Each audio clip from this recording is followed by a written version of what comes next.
Hello and welcome back to SPINCast. My name is Sheridan, and today we are bringing you a very special episode of SPINCast where we're going to be talking to TeddyIsFluffy, a former VALORANT player for Georgia Tech who went on to play professionally for Misfits Black this summer. Additionally, she is the champion of the CEA Crescent Cup, the Val Times Invitational that we helped put on, and a self-proclaimed previous CSGO one trick. It is an absolute pleasure having you on today. Would you start by introducing yourself to the audience and talking about how you got your start in esports?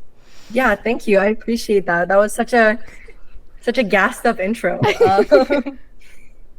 And that also was a throwback. Yes, the Crescent Cup. I remember that too. Yeah, we threw it together last minute. We ended up playing it together with some other awesome GC players and collegiate players. But yeah, you pretty much summed it up. I never really anticipated on going pro originally. I had a lot of fun playing in the collegiate scene.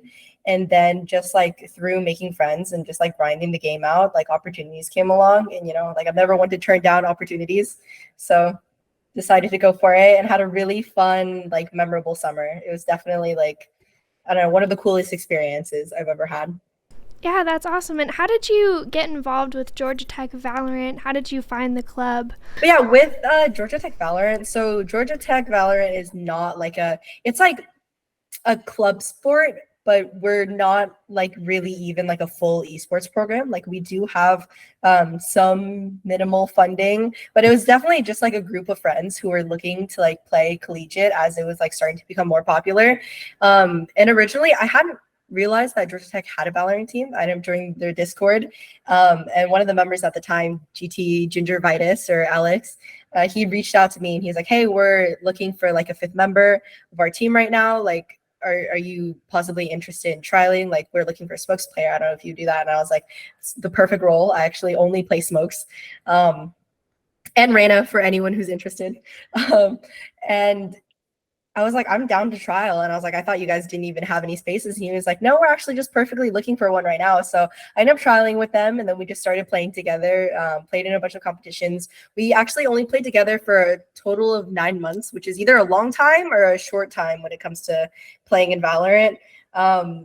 But it felt like a very long time playing with them. We really got to know each other well, and we ended up having like a really great season where we qualified for Red Bull regionals, and then we ended up making it to like top 2 DreamHack. So we ended up being able to play a stage match, and we played in the BYOC, and it was just generally like a really fun experience. Because at first I was like, you know what, I just want to be able to play in maybe one LAN, and I was like, do we have to qualify to play in Atlanta? It's like, I didn't have very high hopes. Like, they're really cracked players. And like now hindsight looking back on it, like, of course, they're all really great players. But I wasn't even expecting to qualify for anything. I was like, is there any invitational land that we can go to so I can get this experience in? And it was a very fun season. Like collegiate definitely was the period of time that I needed to play with like good, really solid players to be able to become good enough to go pro in the female scene. You talked a little bit about this, but how did you feel that your collegiate experience helped set you up for like moving on to go play for a professional team? And when you were competing in collegiate, was that ever something that even crossed your mind that you wanted to do? But I never anticipated on going pro originally. Like I feel like a lot of people when they kind of get into a video game, they have like a goal of being like, okay, someday like I want to go professional, and that's kind of like what gives them the motivation to keep on practicing, because obviously without like enough practice and like genuinely trying to get better, you're not going to be able to play professionally for any game for that matter. But I mean, I genuinely just enjoyed it. Like I would just like, I still say that now. People will hate on ranked all they want. Sometimes the people in there aren't the best experience, but I do enjoy playing Valorant as a game. Like I'm not like, I won't hate on Valorant. I'm not gonna say, oh, it's such a bad game, you shouldn't play it. Like I genuinely do enjoy it. And I think that's the reason why I played it so much, and I played it enough to be able to get to a certain level. But collegiate is just like, it's unfortunate that the female scene isn't so developed at this point right now, and so there just isn't as much like saturation in the female scene for any video games, but especially for like first person shooters like Valorant.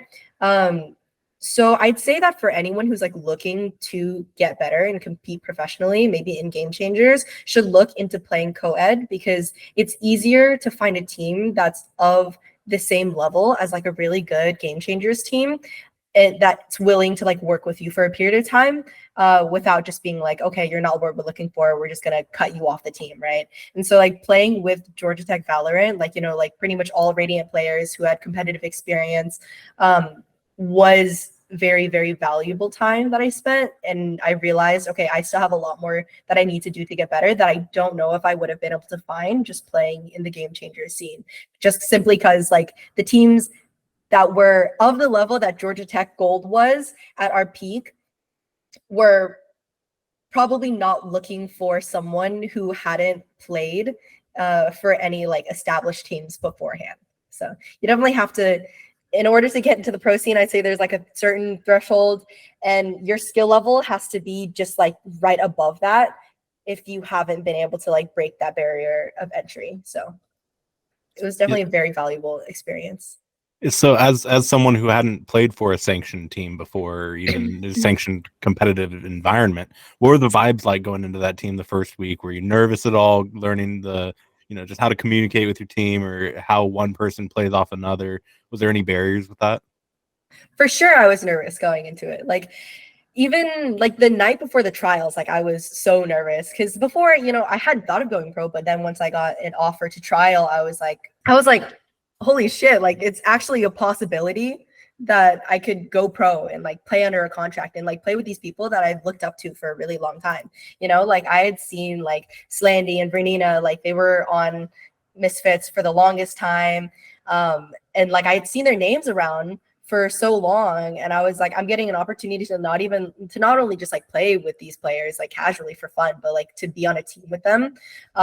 So I was definitely very nervous going into it. I'd say probably for like my first 2 weeks, once the nerves kind of wore off, it was definitely more of an adjustment for like the schedule. So, you know, like before you're playing on a collegiate team, you know, maybe you're practicing, you're playing like a few scrims a week. But then once you're playing on a professional team, you know, like you're playing like 5 hours a day, 5 days a week. You know, it's like a full-time like commitment to grinding the game every single day. And it's like, you know, you actually study the ins and outs of the game. So you have to like be so aware and like so like mentally engaged that there's no room for like, you know, oh, let me just like not pay attention for a little bit or like mentally check out. Like you just have to be like fully in it. So it was, you have to put your mind into like a certain gear of being like, okay, no little mistakes, or you're gonna like fall behind really quickly.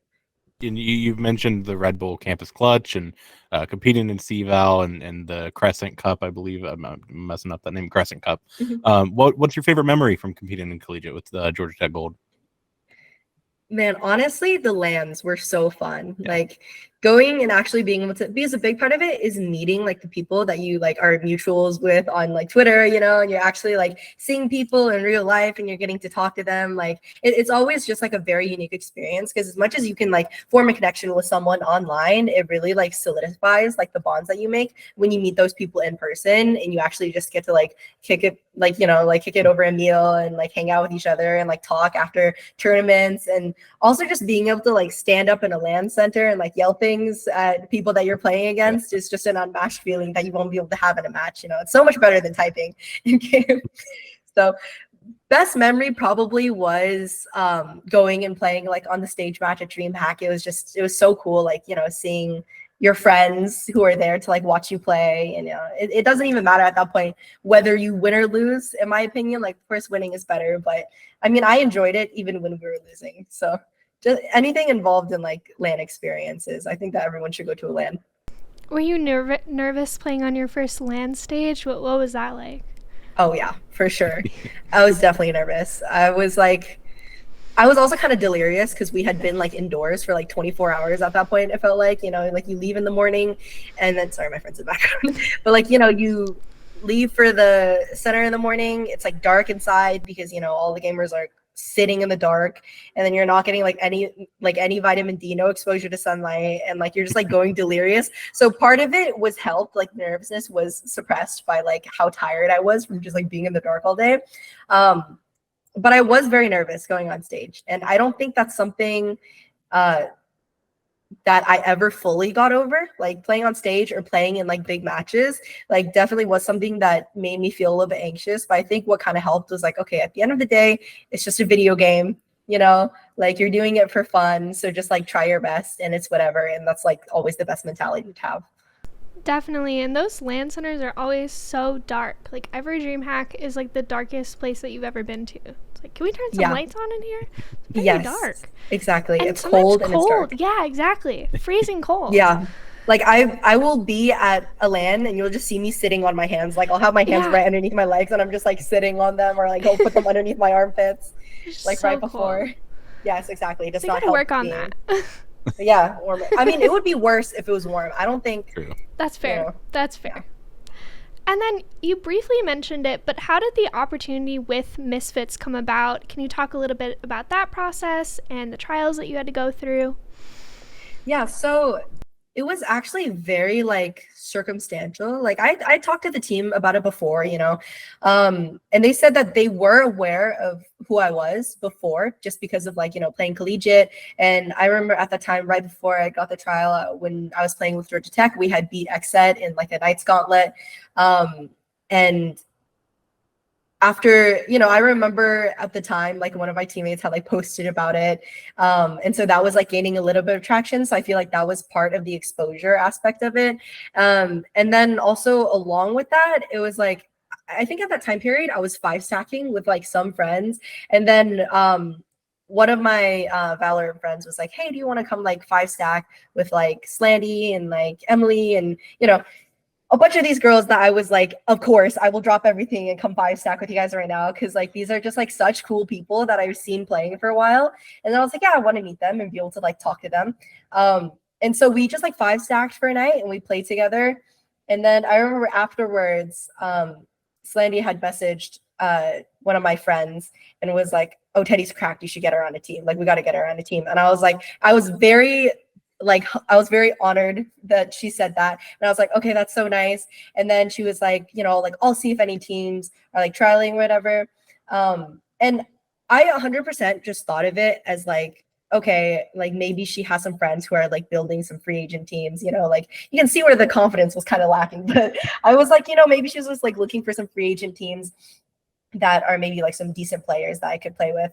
And then a few days later, she had messaged me and she was like, hey, are you down to come trial for Misfits? Like, let's say like this Wednesday at like 7 p.m. And I was like, I literally jaw dropped and I was like, what? I was like, is this real? And I was like reading it again. I was like, she's actually offering me a trial. And I was like, yes, of course. She's like, if you're busy, no problem. And I was like, I am fully free that day. Like, I'm not doing anything. And it was actually like, I know people have different experiences with pro trials, especially in GC. You know, sometimes it can be dragged on for like a couple months where they're like trialing like a bunch of people, like pulling up stats and comparing it. But I actually only trialed with them for 2 days. And then after the so it was like 4-hour trial blocks, just like basically practicing with them for like 2 days. And then after that second night, a couple hours after the trial, they had messaged me and they're like, hey, we'll get you set up in the Discord and everything and like get you like signed up for like the teams. And I was like, wait, does that mean I made it? And I was like scared to even believe. I was like, you guys are that means I'm on the team, right? And they're like, as of right now, yes, but don't tell anyone. So it's really hard not telling anyone for a solid period of time before we had the contract signed and the announcements made and everything. But it's got to be a crazy shift in just competition. I mean, trialing, you know, you're just kind of queuing and hoping the best goes your way, right? But what was that transition from collegiate competition to now a professional organization? Well, it was definitely a jump as far as like the pace and like the seriousness that everyone took it, because in collegiate it's kind of just like, you know, for the most part it's playful. There's obviously some collegiate drama, but it's nothing too serious, right? Like at most, like you're on scholarship, you know, it's like nothing that's like a full-time job. But definitely like the shift in like the perspective and like the attitude towards playing each other is like there was a lot more respect, I'd say, in the professional GC team. Oh, she's coming up. And and you know, there were all of these new people that I was meeting that like I hadn't really talked to before in the GC scene, and everyone was very welcoming. And as far as like the competition, like yes, it was tough competition, but I think that playing in the professional scene actually gave me more confidence in my abilities than before. Because before I was like, oh, okay, I'm playing on a collegiate team. Before I had played in collegiate, you know, I hadn't really played with any notable GC teams. I just like played with some pug teams with some friends. and then actually like making it onto the team and playing with them and being able to like keep up and like frag with them and, you know, like bring something to the table, like a different perspective, new strategies, new approach. I think that really solidified. And I was like, you know what, like I have been good enough. I just like didn't really look in the right direction for like wanting to do this. And I'm very fortunate that like, you know, I was offered that opportunity. But I'd say like surprisingly, it didn't demotivate me when I was playing with people who were better than me. It was like very inspiring because I was like, you know what, like I can tell where they're beating me, where they're going faster. But really at that point, it was just like, you know what, they're making some decisions that are just a little bit faster, or they're just making right decisions a little bit more of the time. And that's really the difference. So you can start to see like where you compare to them and like, you know, what level you need to be able to climb up to be able to reach that highest tier of competitive gameplay. Yeah, definitely your experiences speak to me a lot. Maybe feeling that imposter syndrome a little bit. But like gaining that confidence in yourself where you're like, oh, I can keep up with them and like, I can like compete with them. And I feel like that's really inspiring and really speaks to me. And so you were with the team for just the summer. Mm-hmm. Can you reflect on your time playing for the team, favorite memories, anything like that? Yeah, you know, I wish we would have had a boot camp. I wish that we had that ability, because I know, you know, times are tough in this economy, so we can't have a boot camp every year. But I would have loved to be able to like actually practice in person with the entire team. I met a couple of them it was at Champs in LA, and that was a really great memory to be able to, you know, see all of them, actually be able to meet them in person. But overall, like Misfits, like I feel like they have a reputation for just being like very like down to earth, laid back people, and they genuinely are. Like I still talk to them all the time. Like, you know, we play games together. We try to catch up and keep in contact. And they're all just like really genuinely kind people. And even though, you know, it's a competitive environment, like they didn't treat it like, you know, if you don't do well, then this is your job. Like it was kind of just, you know, you have these expectations that, you know, you're either going to meet or you're not. And however, you know, and I was like, okay, even if I'm only playing with them for like this period of time, like over the summer, you know, they treat you like they're going to be playing with you for like years, you know, like they offer you the same amount of respect and the same amount of time. And they want to be able to get as good as they can with every single person that I play with. And I feel like that's like the mentality that you have to have if you want to become a better team. So they're all very open-minded. They're like, we understand you haven't, you know, really played in the professional scene. Like, let us know if there's anything that we can do to like help you adjust better. And like, you know, we'll let you know like anything that you need to do differently or to like change up. And they were just like, you know, they were there to genuinely help you. Like they weren't there to like look for your mistakes. So I have nothing but good memories with Misfits. I think that would be really daunting to go onto a professional team and then be like, oh no, what do I do? I've never done anything like this. But the fact that they were so welcoming and like, hey, we'll let us know what you need and we'll let you know what we need. And I feel like that's the best case scenario for going on to something that seems so for me, like outer worldly. I don't think I would ever expect to do something like that. Yeah, it definitely felt surreal for a period of time. Like you kind of have to adjust to it and be like, you know what, I'm gonna stop trying to process that this is happening and just enjoy every single day that I'm doing this. Yeah, absolutely. And then over the summer, you also posted something along the lines of law intern by day, Valorant professional by night.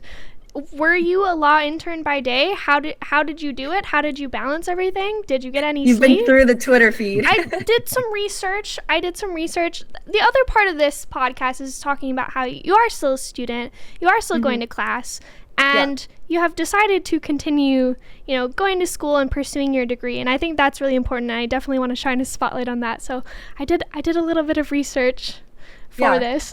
That's awesome. Yeah, I think that's a really like, I don't know, I haven't really found too many people who were in the same shoes that I was in going through this whole experience.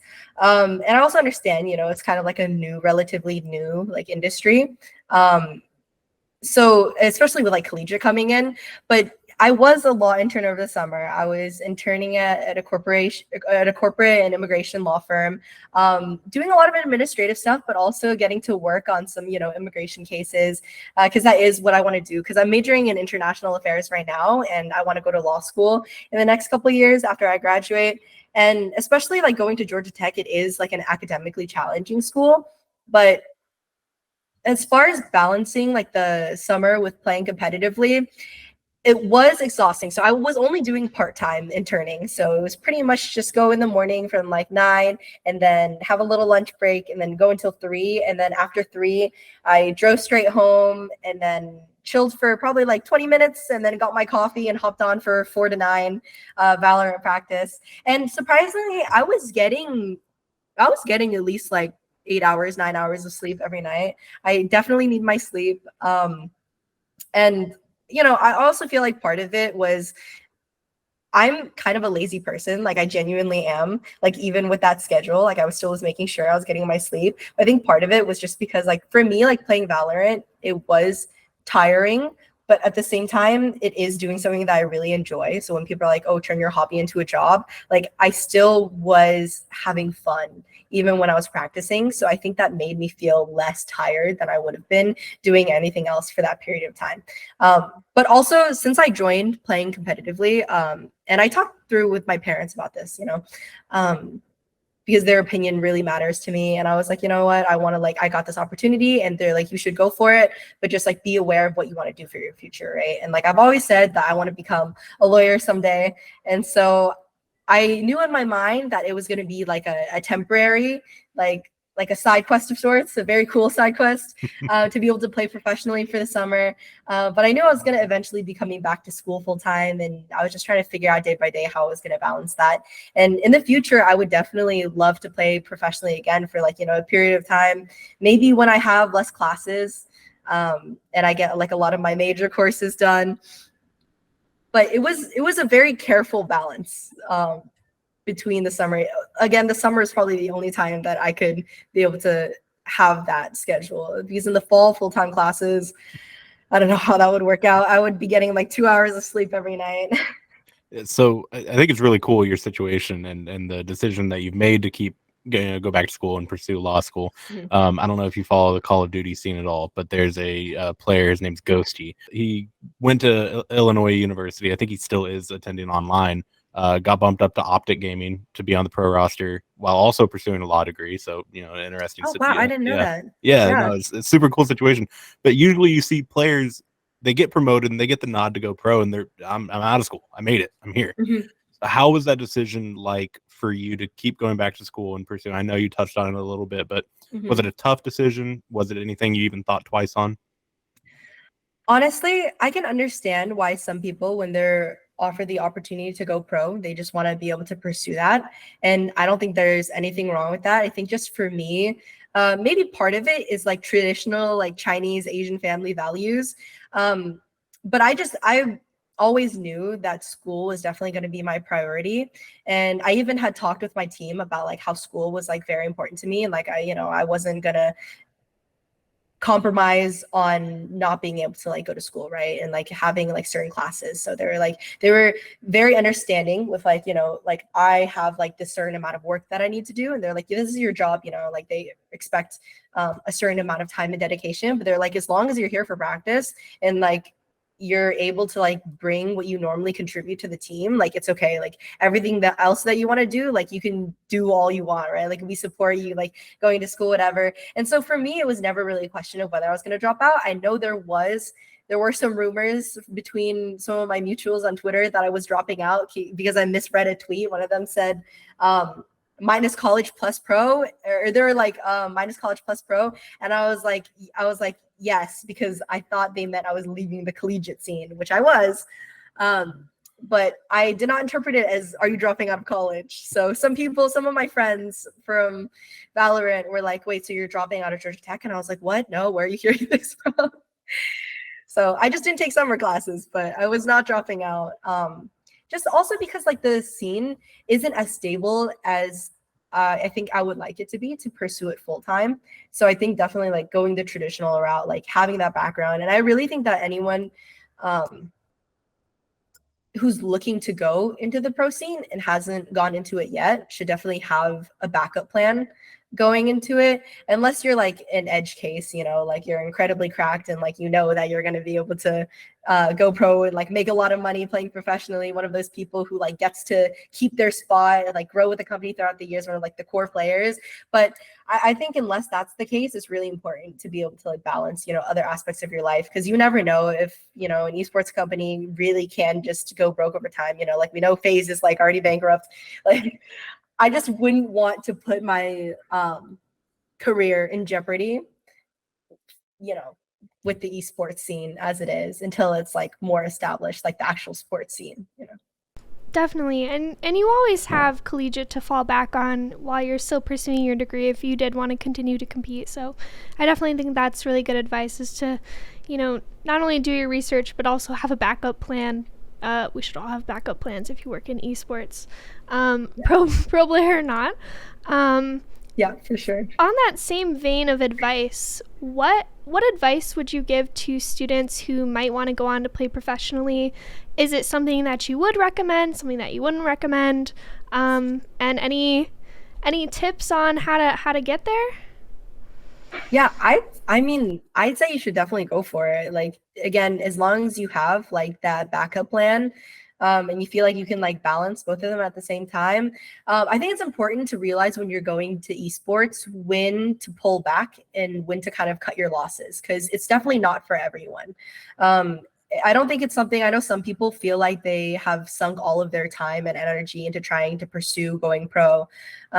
And if it's meant to happen, like it will happen and you'll get those opportunities. And I'd say like jump on those opportunities and genuinely try to make friends with people. Like don't try to just, like message someone just for the connection, like try to be a decent, normal human being. And chances are, like the people that you look up to will want to be associated with you. You put in the work, you put in the effort, you're just, like a kind person, and they'll respect, you're trying to make your way up in the scene. That's okay. Like you can make connections, but just being like a genuine person will get you very far in the scene. I'd say like, like if you're backstabbing anyone or like talking bad about anyone, like really like what goes around does come around. And I'd say, just like trying to be a decent person while pursuing your passions and not trying to like cut anyone else short will get you further than, trying to like get to know as many people as you can to make connections and then like try to slide your way in.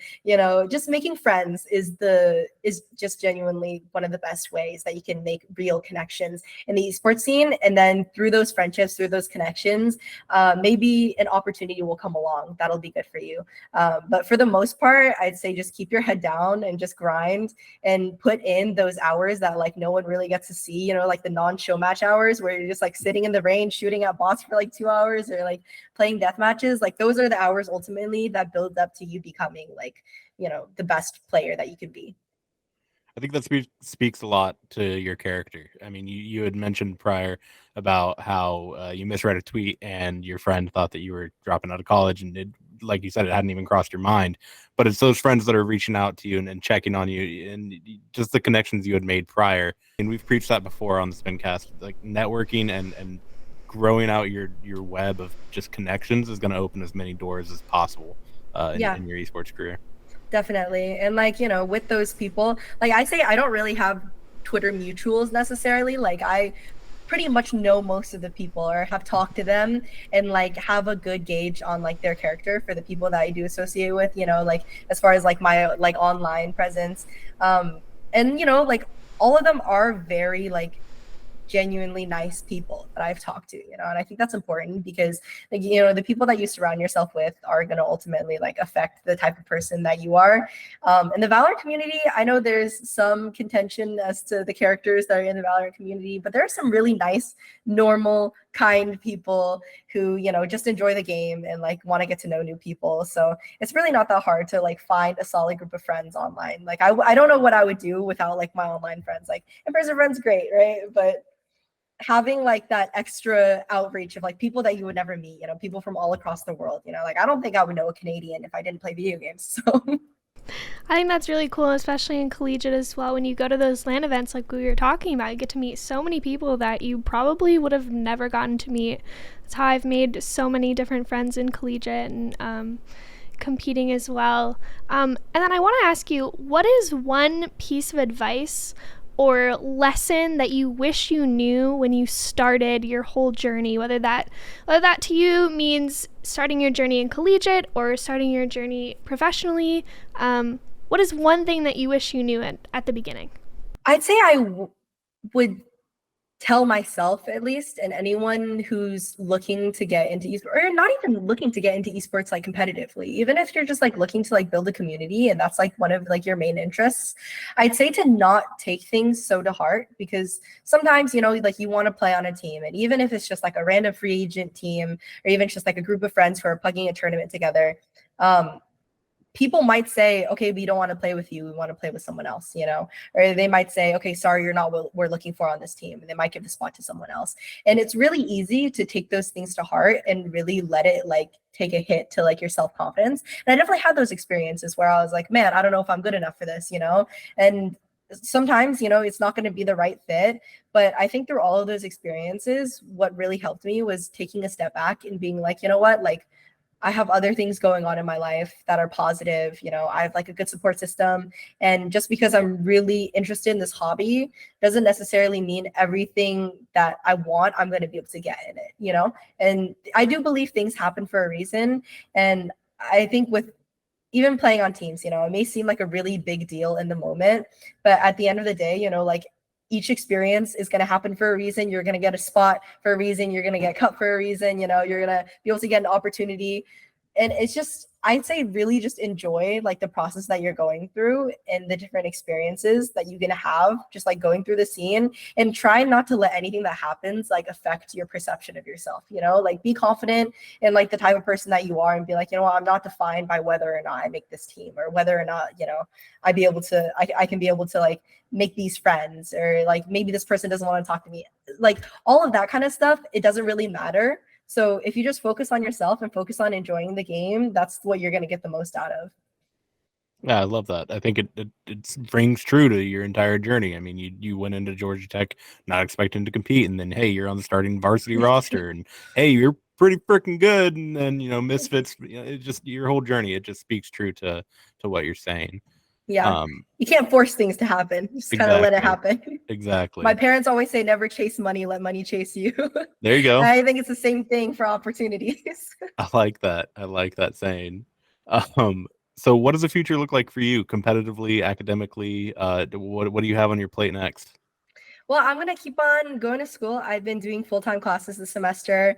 Hence why I was busy yesterday. I was already cramming for a math quiz. We're supposed to talk to you guys earlier. But in the future, I mean, I definitely do think that I could get a lot better at Valorant, and I still do see areas where I can improve a lot more. And I want to see just, you know, out of like, again, just like personal interest, seeing how far I can push it and see if I can really get to that level of playing that I see some other players at. And maybe in the future, again, be able to play for a professional team, compete for a season or two more. And maybe focus on streaming so I can talk to more of my friends when I'm streaming on Twitch. And I don't know, again, just seeing what happens. Like, I'm open to opportunities and I'm always putting in the work. You know, at one point someone had told me, one of my good friends playing in Valorant, Veer, I don't know if you guys know of him, but he's played around in like the tier 2, tier 3 scene, male scene for a while. And he told me, he was like, Felicia, you have to make a conscious decision of whether or not you want to put in the time to go pro.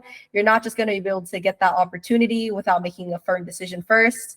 And I was always kind of in that, okay, well, I don't know if I want to put in that time to go pro, blah, blah, blah, whatever. But just through playing for fun, I inadvertently kind of did put in the time to be able to go pro, and the opportunity did come along, you know? So I'd say I'm going to keep on putting in as much work as I can, but I won't set up any strong expectations for the future because I'm okay with whatever happens. But speaking of what's next for you and Twitch, if you want to shout yourself out, where people can find you, Twitch, Twitter, TikTok, anything like that? Okay, guys, I am not very active on TikTok. I'm trying to get into TikTok. I feel like I'm kind of a boomer when it comes to social media, but I do stream on Twitch occasionally. I try to be more frequent, but I'm very inconsistent with it. But I'm streaming on Twitch at TeddyIsFluffy with 2 eyes, and then Twitter, if anyone wants to be mutuals, TeddyIsFluffy on Twitter as well. We are looking for the best high school Rocket League and Valorant players from across the country. Is it you? Nominate yourself or a friend to be a 2023 Stay Plugged In Coca-Cola All-Star today.